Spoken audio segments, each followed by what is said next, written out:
Capítulo 3. Rainhas vampiras não são as únicas que têm uma mordida dolorida. Determinada a não deixar que essa competição de olhares, que mais parece uma demonstração de dominância, avance muito mais, procuro à minha volta por algo capaz de quebrar a tensão e decido responder a única frase que ele realmente disse para mim até agora. Quem tem uma mordida dolorida? Ele estende a mão para um ponto atrás de onde estou e pega a peça que deixei cair, segurando-a para que eu a veja. Ela não é muito legal. Eu o encaro. Ela é uma peça de xadrez. Os olhos de obsidiana dele reluzem. E isso significa o quê? Significa que ela é uma peça de xadrez. É feita de mármore. Não pode morder ninguém. Ele inclina a cabeça num gesto de nunca se sabe. Há mais coisas entre o céu e o inferno, Horácio, do que sonha a nossa vã filosofia. Terra, eu o corrijo, antes que consiga me conter. De maneira inquisitiva, ele ergue uma sobrancelha negra, como à meia-noite, e então eu prossigo. A frase é: há mais coisas entre o céu e a terra, Horácio. É mesmo? O rosto dele não muda, mas há um tom zombeteiro em sua voz que não estava ali antes, como se eu estivesse cometido um erro, não ele. Mas sei que estou certa. Na matéria de língua e literatura inglesa, terminamos de ler Hamlet mês passado, e a professora passou uma eternidade falando dessa citação. Gosto mais da minha versão. Mesmo que esteja errada? Especialmente porque está errada. Não faço a menor ideia do que isso deveria significar, então simplesmente balanço a cabeça, e fico me perguntando, o quanto vou ficar perdida se sair para procurar Macy e o tio Finn agora. É provável que bastante, considerando o tamanho deste lugar, mas estou começando a pensar que eu deveria arriscar, porque quanto mais tempo passo aqui, mais percebo que esse rapaz é tão aterrorizante quanto intrigante. Não sei qual das duas opções é pior, e a cada segundo que passa tenho menos certeza de que quero descobrir. Preciso ir, forço as palavras a saírem, e nem me dou conta que estava com a musculatura da boca retesada. Precisa mesmo. Ele dá um passo curto para trás, indicando a sala de convívio pela qual Macy e eu passamos há pouco. A porta fica daquele lado. Não é a resposta que eu esperava, e isso me deixa desconcertada. E preciso tomar cuidado para que ela não bata em mim quando eu passar? Ele dá de ombros. Desde que você saia dessa escola, não dou a mínima se a porta bater em você ou não. Avisei ao seu tio que você não estaria segura aqui. Mas, obviamente, ele não gosta muito de você. A raiva começa a tomar conta de mim ao ouvir aquelas palavras, incendiando os restos do torpor que vinha me assolando. E quem exatamente você deveria ser, hein? O chefe do comitê da má recepção de Catmere? Comitê da má recepção. O tom de voz dele é tão antipático quanto seu rosto. Pode acreditar no que eu digo. Essa vai ser a saudação mais gentil que você vai receber por aqui. Ah, então é assim. Ergo as sobrancelhas, abrindo bem os braços. As boas-vindas ao Alasca. Está mais para as boas-vindas ao inferno. Agora cai fora daqui. A última frase é dita com um rosnado que faz meu coração subir pela garganta. Mas ela também faz a minha raiva decolar e subir direto para a estratosfera. Por acaso você fez curso para ser babaca? Pergunto irritada. Ou essa sua personalidade encantadora sempre foi assim? As palavras saem velozes e furiosas, antes mesmo que eu saiba que vou dizê-las. Mas quando saem, não me arrependo delas. Como eu poderia me arrepender quando vejo uma expressão de choque se formar no rosto dele, finalmente apagando aquele sorriso torto e irritante? Pelo menos por um minuto, mas então ele retruca. Olhe, preciso dizer que se isso é o melhor que você pode fazer antes que aconteça o pior, te dou mais ou menos 1 hora. Sei que não deveria perguntar, mas ele está com uma expressão tão arrogante que não consigo evitar. Antes que aconteça o quê? Antes que alguma coisa a devore. Ele não chega a dizer, mas a palavra obviamente fica implícita. E só serve para me deixar ainda mais brava. É sério? Acha que vou cair nessa? Reviro os olhos. Fico mordida com quem se acha o dono da verdade. Ah, nem estou afim. Ele me olha de cima a baixo. Tenho certeza de que você não serve nem para virar aperitivo.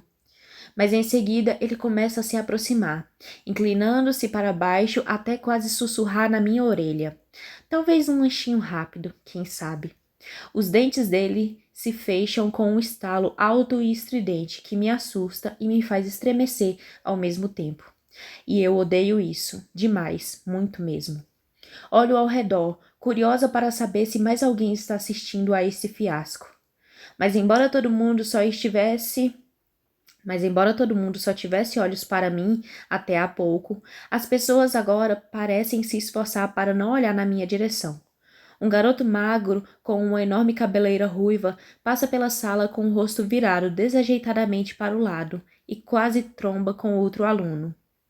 E isso me diz tudo o que preciso saber sobre esse rapaz que está diante de mim.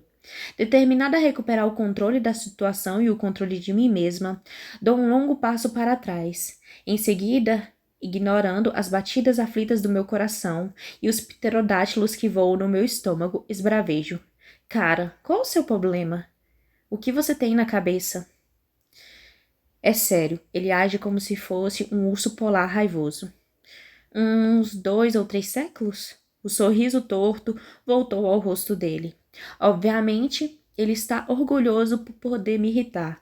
E por um momento, apenas por um momento, penso na satisfação que seria acertar um soco bem no meio daquela boca irritante.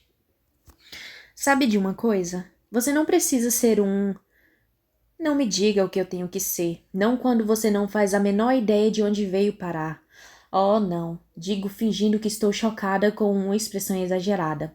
É essa a parte da história em que você me conta sobre os monstros malvados que existem aqui no meio das florestas perdidas no Alasca? Não. Essa é a parte da história em que te mostro os monstros malvados bem aqui neste castelo. Ele avança um passo, encurtando a pouca distância que conseguia abrir entre nós. Lá vai meu coração outra vez, batendo como um pássaro engaiolado e desesperado para escapar. Como eu odeio isso. Odeio o fato de ele ter levado a melhor sobre mim, e odeio o fato de que estar tão perto dele me faz sentir um monte de coisas que eu não deveria sentir por um cara que está sendo um verdadeiro babaca. E odeio ainda mais o fato de que a expressão em seus olhos demonstra que ele sabe exatamente o que estou sentindo. É humilhante o fato de que minhas reações a esse rapaz serem tão intensas, quando tudo o que ele parece sentir por mim é desprezo. Assim dou um passo vacilante para trás. Em seguida, recuo mais um passo. E mais um.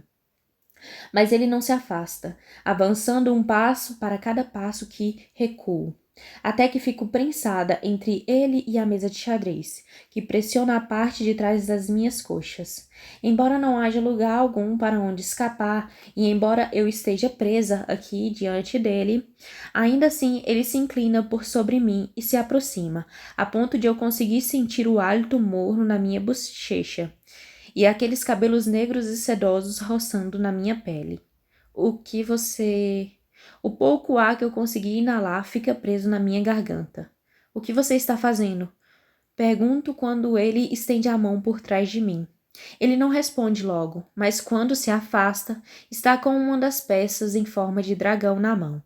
Ele a estende para que eu a veja, com aquela sobrancelha arqueada de um jeito bem provocante e responde. Foi você quem quis ver os monstros. Ele é feroz, os olhos estreitados, garras erguidas, boca aberta para mostrar dentes serrilhados e pontiagudos. Mas ainda é somente uma peça de xadrez. Não tenho medo de um dragão de 7 centímetros. Ah, não, pois deveria ter. Bem, não tenho. As palavras saem mais estranguladas do que eu gostaria. Ele pode ter recuado um passo, mas ainda está perto demais. Tão perto que consigo sentir seu hálito na minha bochecha e o calor que emana do seu corpo. Tão perto que uma respiração mais profunda faria com que meu peito encostasse no dele. O pensamento abre um caleidoscópio inteiro de borboletas dentro de mim. Não consigo recuar mais, mas posso me inclinar um pouco para trás sobre a mesa de xadrez, e é o que faço. Então, aqueles olhos escuros e profundos observam cada movimento meu. O silêncio se estende entre nós por 10, 25 segundos, até que ele finalmente pergunta: Então, se não tem medo de seres que rastejam pela escuridão da noite, do que você tem medo? Imagens do carro estraçalhado dos meus pais vêm à minha mente, seguidas de retrato dos corpos feridos. Eu era a única pessoa da família que eles tinham em San Diego, ou em qualquer lugar, com exceção de Finn e Macy. E por isso fui eu que tive de ir ao necrotério. Fui eu que presenciei. Fui eu que precisei identificar os corpos, quem teve de vê-los ensanguentados, esquartejados e cheios de hematomas, antes que a funerária juntasse as partes outra vez. A angústia familiar vem subindo por dentro de mim, mas faço o que já venho fazendo há várias semanas. Empurro tudo de volta para baixo. Finjo que a dor não existe. Poucas coisas. Respondo a ele do jeito mais petulante que consigo. Não há muita coisa a temer quando já se perdeu tudo o que importava. Ele fica paralisado ante minhas palavras. Todo seu corpo se retesa a tal ponto de aparentar que vai explodir. Os olhos dele mudam, a selvageria desaparece entre um piscar e outro, até que resta apenas o silêncio. Silêncio e uma agonia, tão profunda que mal consigo enxergá-la, por trás das camadas e mais camadas de defesa que ele construiu. Mas eu consigo enxergá-la. E mais consigo senti-la, tentando chamar minha própria dor. É uma sensação horrível, mas inspiradora. Tão horrível que eu quase não consigo suportá-la. Tão inspiradora que não consigo impedi-la. Assim não a impeço, e ele também não o faz. Em vez disso, ficamos os dois ali, paralisados, devastados, conectados de uma maneira que consigo sentir, mas não compreender, por meio de nossos próprios e distintos horrores. Não sei dizer quanto tempo passamos assim, com os olhos fixos um no outro, um reconhecendo a dor do outro, porque nenhum de nós consegue reconhecer a própria dor.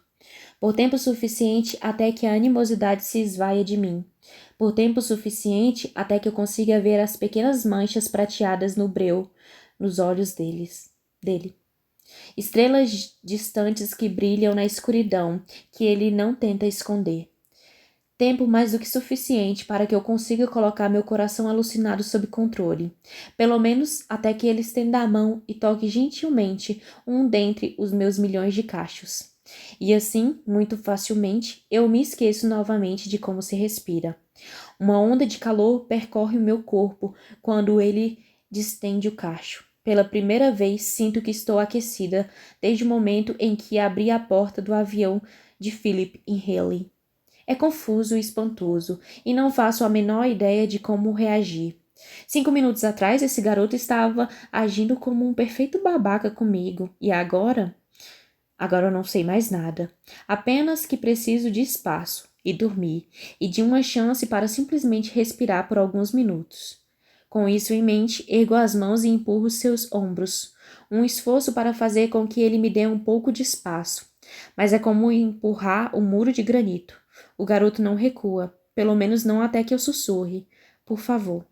Ele espera mais um segundo, talvez 2 ou 3, até a mente ficar confusa e as mãos trêmulas, antes de finalmente dar um passo para trás e soltar a mecha do meu cabelo. E quando faz isso, ele passa a mão pelos próprios cabelos escuros. Sua franja longa se abre apenas o bastante para revelar uma cicatriz irregular, que vai do centro da sobrancelha esquerda até o canto da boca. É fina e branca, quase impossível de notar em meio à palidez daquela pele, mas ainda assim está lá, em particular quando olho para o V ferino, que se forma na ponta da sobrancelha negra. É algo que devia torná-lo menos atraente, que devia fazer alguma coisa, qualquer coisa, para negar o poder incrível da sua aparência. Mas de algum modo, a cicatriz apenas enfatiza o perigo, transformando aquele que devia ser só mais um garoto bonito com aparência angelical em alguém 1 milhão de vezes mais bonito, um anjo caído com um ar de bad boy, que se espalha por vários quilômetros e 1 milhão de histórias para justificar essa atitude. Combinada com a angústia que acabei de sentir dentro dele, isso o torna mais humano, mais compreensível e mais devastador. Apesar da escuridão que emana dele em ondas, uma cicatriz como aquela só pode ter sido causada por um ferimento inimaginável. Centenas de pontos, múltiplas cirurgias, meses, talvez até mesmo anos de recuperação. Detesto pensar que ele sofreu desse jeito. É algo que eu não desejaria a ninguém, muito menos a esse cara que me frustra, me aterroriza e me empolga, tudo ao mesmo tempo. Ele sabe que vi a cicatriz. Percebo isso na maneira que ele semicerra os olhos, na maneira que enrijece os ombros e cerra os punhos, na maneira que abaixa a cabeça, fazendo os cabelos caírem sobre a sobrancelha. É algo que eu odeio. Odeio o fato de ele pensar que precisa esconder algo que deveria exibir como um distintivo de honra. É preciso muita força para passar por algo assim, muita força para atravessar e chegar do outro lado desse abismo. E ele devia sentir orgulho dessa força e não vergonha da marca que ela deixou. Estendo a mão antes de pensar em fazer aquilo e toco a bochecha marcada pela cicatriz. Seus olhos escuros se incendeiam e tenho a impressão de que ele vai me empurrar para longe, mas isso não acontece. Ele apenas fica ali e deixa que eu acaricie a sua face com o polegar, para cima e para baixo, passando pela cicatriz por um bom tempo. Lamento, sussurro. Quando finalmente consigo fazer minha voz passar pelo nó doloroso de empatia que tenho na minha garganta. Isso deve ter doído muito. Ele não responde. Em vez disso, fecha os olhos, repousa o rosto na palma da minha mão e inala o ar com a respiração entrecortada. Logo depois, ele se desvencilha, afastando-se, abrindo uma distância de verdade entre nós pela primeira vez, desde que se aproximou de mim, o que subitamente parece ter acontecido há uma eternidade. Eu não entendo você, diz ele de repente, com a voz mística, tão baixa que preciso me esforçar para ouvi-lo. Há mais coisas entre o céu e a terra. Há mais coisas entre o céu e o inferno, Horácio, do que sonha a nossa vã filosofia. Respondo, repetindo deliberadamente a citação errada que ele disse antes. Ele balança a cabeça como se tentasse desanuviá-la, respira profundamente e depois exala o ar devagar. Se você não vai embora, eu não posso ir embora, interrompo. Não tenho para onde ir. Meus pais morreram, eu sei. Ele abre um sorriso amargurado. Tudo bem. Se você não vai embora, então vai ter que me escutar com muita atenção. O que você... Mantenha a cabeça baixa. Não olhe por muito tempo para nada nem para ninguém. Ele se inclina para a frente, com a voz baixando até virar um murmúrio grave. E sempre, sempre tome muito cuidado.